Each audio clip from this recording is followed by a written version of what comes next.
A Mulher de Preto, conto de Machado de Assis. Este é o 16º vídeo. Estamos na parte 9 deste conto. Então a gente terminou com Estevão interrompendo o Oliveira, quando o Oliveira ia começar a fazer um discurso mencionando o Torquato Tasso. E lembre-se que nesse momento uma pessoa culta seria mais ou menos conhecimento popular, assim, popular culto, né? Conheceu o Torquato Tasso, mais ou menos como nós com, sei lá, o Manuel Bandeira, o Fernando Pessoa, João Cabral de Melo Neto, né? Baudelaire, esse tipo de coisa. Bom, diante dessa ameaça de discurso e sobretudo vendo a interpretação do seu abraço, Estevão resolveu-se a continuar caminho abandonando o poeta. Adeus, tenho pressa. Adeus, obrigado. Estevão chegou à casa e atirou-se à cama. Ninguém o soube nunca. Só as paredes do quarto foram testemunhas. Mas a verdade é que Estevão chorou lágrimas amargas. Enfim, que lhe dissera Madalena e que exigira dele? A viúva não era viúva. Era mulher de Menezes. Viera do norte meses antes do marido, que só veio como deputado. Menezes, que a amava doidamente e que era amado com igual delírio, acusava-a de infidelidade. Uma carta e um retrato eram os indícios. Ela negou, mas explicou-se mal. O marido separou-se e mandou-a para o Rio de Janeiro. Madalena aceitou a situação com resignação e coragem. Não mudou, nem pediu. Cumpriu a ordem. Não murmurou nem pediu. Cumpriu a ordem do marido. Lembre-se que essa atitude é a mesma atitude que Bentinho teve. Lembra o Santiago, do Dom Casmurro? Ele descobriu ou desconfiou que a Capitu estava o traindo, quer dizer, tinha o traído com o Escobar, e mandou ela para a Europa, né, para não precisar se separar. E a Madalena, e a Capitu foi,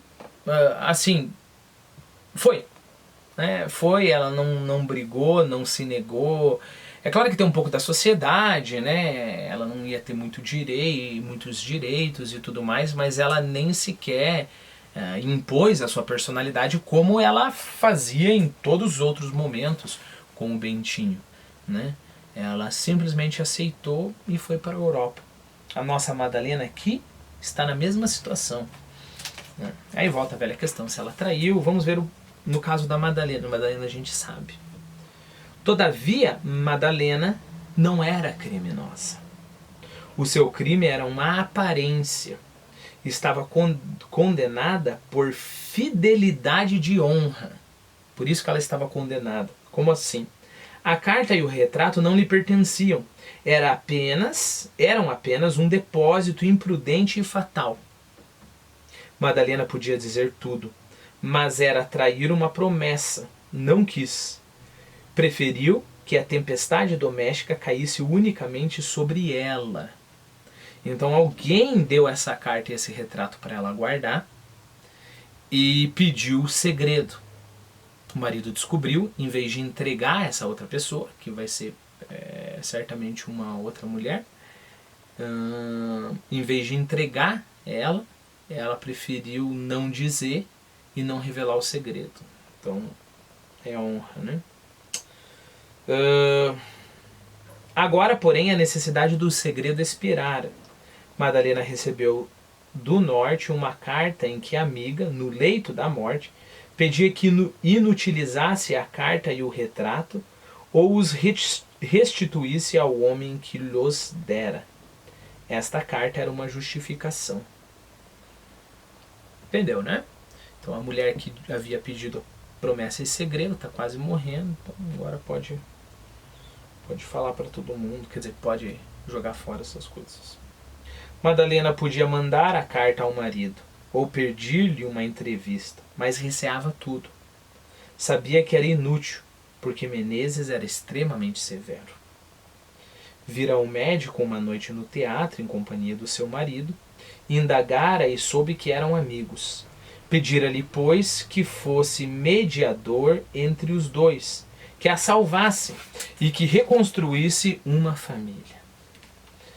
Não era, pois, somente o amor de Estevão que sofria, era também o seu amor próprio. Estevão facilmente compreendeu que não fora atraído àquela casa para outra coisa. É verdade que a carta só chegara na véspera, mas a carta apenas vinha apressar a resolução. Naturalmente, Madalena pedir-lhe-ia, sem haver carta alguma, serviço análogo àquele. Se se tratasse de qualquer outro homem, Estevão recusaria o serviço que lhe pedia a viúva. Mas tratava-se do seu amigo, de um homem a quem ele devia estima e serviços de amizade. Aceitou, pois, a cruel missão. Cumpra-se o destino, disse ele. Hei de ir lançar a mulher que amo aos braços de outro.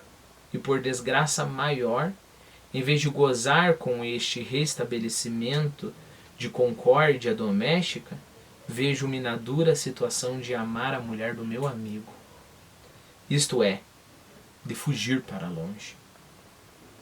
Estevão não saiu mais de casa nesse dia. Quis escrever ao deputado contando-lhe tudo, mas pensou que o melhor era falar-lhe de viva voz. Embora lhe custasse mais, era de mais efeito para o desempenho da sua promessa. Desculpe, a minha entonação não ficou legal. Embora lhe custasse mais, quer dizer, falar pessoalmente, era de mais efeito para o desempenho de sua promessa, né? As chances de dar certo eram maiores. Adiou, porém, para o dia seguinte, ou antes para o mesmo dia, porque a noite não lhe interrompeu o tempo, visto que Estevão não dormiu um minuto sequer.